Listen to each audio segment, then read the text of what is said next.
Hey everyone, my name is Brad and I've logged into the name Investing Doc. Today I'd like to talk a little bit about minimum viable product, side gigs, and the lean startup and how that can apply to your practice or any side gig you may be starting. So follow along with me.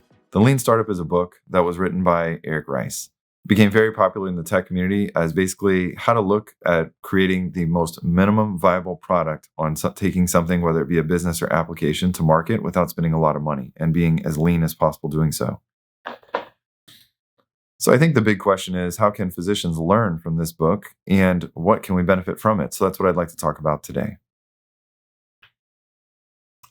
To start, I'd like to focus on what physicians often do when starting up a side gig and how we're wasting money or time a lot of times doing these things. So the first thing I'd like to talk about is hiring an expensive consultant. Now, if you're the type of person that just needs someone to necessarily hold your hand the whole way through and walk you through on, hey, here's the lawyer, here's a real estate deal, here's a space, this is how you do it, fine, you can pay that money, but you're going to pay a huge premium for that. I would say that most of the people that email me tell me that they spent about $50,000 on this type of consultant that will white glove everything from start to finish on starting up a practice. That's a lot of money that you could have spent elsewhere, and that is definitely not being as lean as possible. And it's definitely not necessary. So before you spend a lot of money on hiring an expensive consultant, maybe spend money on finding a lawyer. They can set up the LLC for you. Yes, I know some people will say that's a waste of money, but in my state, for example, it cost about $400 to create an LLC. I paid my lawyer $1,000 to create the LLC. And the lawyer gave me a lot of documents whenever I started up that actually served me quite well later down the road. For example, when I wanted to go buy something, I had all these PDFs on file and I could just simply send them to the bank without having to ask him, hey, can you create this for me? The other benefit of having a lawyer rather than a consultant is if I ever have a legal question, hey, does this HIPAA form look good? Hey, does this notice to patients look good? I can easily just bounce ideas off of him rather than my consultant, where the consultant's probably going to say, this is probably standard, but you may still want to run it by your lawyer just to be sure, because they're always going to have that disclaimer, we're not a lawyer. You do not need an expensive consultant, but I would find a good lawyer. They're worth it. The next one that I'd like to talk about is paying high fees for a website. You can go to other websites like Wix.com, Squarespace.com. I went to GoDaddy. I paid for a premium WordPress installation, which was a couple $100. It allowed me to drag and drop and put everything on my website exactly where I wanted it to go. And I can log in real time to change that or update my website rather than going through someone else. A lot of times when you hire someone else to do your website for you, they're going to pay you not only that fee to do the website, but then they're going to want to host it themselves, because rather than paying GoDaddy to host it, you're going to pay that group to host it on their servers. So they're going to continue to have that revenue every single month. That's often a lot more expensive. And every time you email them, it's going to cost you money. Where yes, I know GoDaddy gets hate, but every time I email them, I have a question, they're actually quite helpful and they don't charge me anything. So that's pretty nice. You don't need a lot of money.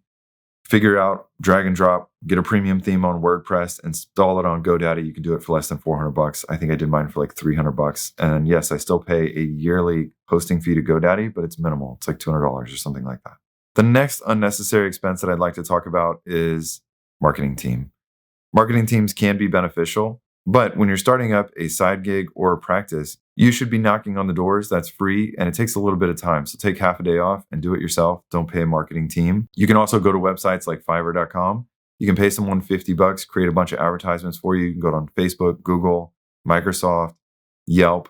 You can create free accounts there. You can learn how to create advertisements, either paid or for free. And you can put them online, start running ads, and $2,000 a month is going to give you probably 100,000 impressions. It's amazing how relatively a little money can give you a ton of exposure. You can do it yourself. You don't need to pay a marketing team a ton of money in the beginning. Be as lean as possible and learn it yourself. The next one that I'd like to talk about is buying unnecessary equipment. There's a lot of people that will start up a variety of practices ranging from med spas, plastic surgery, primary care, pulmonology, psychiatry even, and they think that they need to spend a ton of money on equipment. McKesson is a huge distributor of medical equipment, and while they're great, they're happy to give you a pamphlet of all the things that you can buy from them on starting up a practice. When I started up my practice, McKesson gave me a pamphlet and they said, look, you can buy this EKG machine. It's $4,000. It's so nice. It just prints out the PDF directly to your computer, can integrate right into your EMR for you. I had no idea how many EKGs I was going to be doing, but I figured since I'm not cardiology, I'm probably not going to be doing that many of them.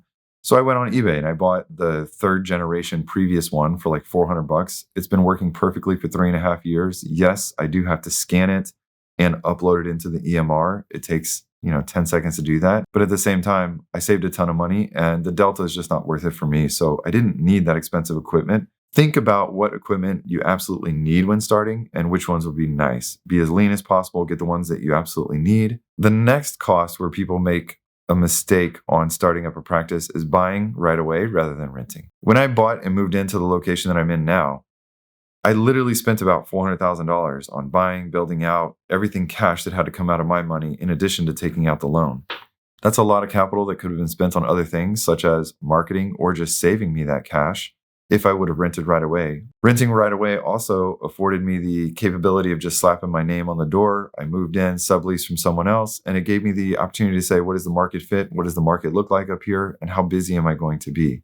That also helped me determine how big of a space to buy, because if I would have bought a space that was 3 times as small as the one that I had here, thinking it was just going to be me, I would have completely run out of space within months. And then I would have been looking to either sell or lease this out and then move into another space, which then again would have been more upfront costs on trying to build it out. I would definitely advocate for subleasing or renting to start out with because it may save you a ton of time and money, especially if you have to grow into something larger.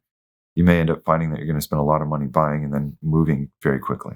Be thrifty without being cheap. You can learn on ways on how to save money for your practice without being cheap. You don't necessarily need the most expensive version of absolutely everything. You can find things that look nice and you can grow into your practice with time.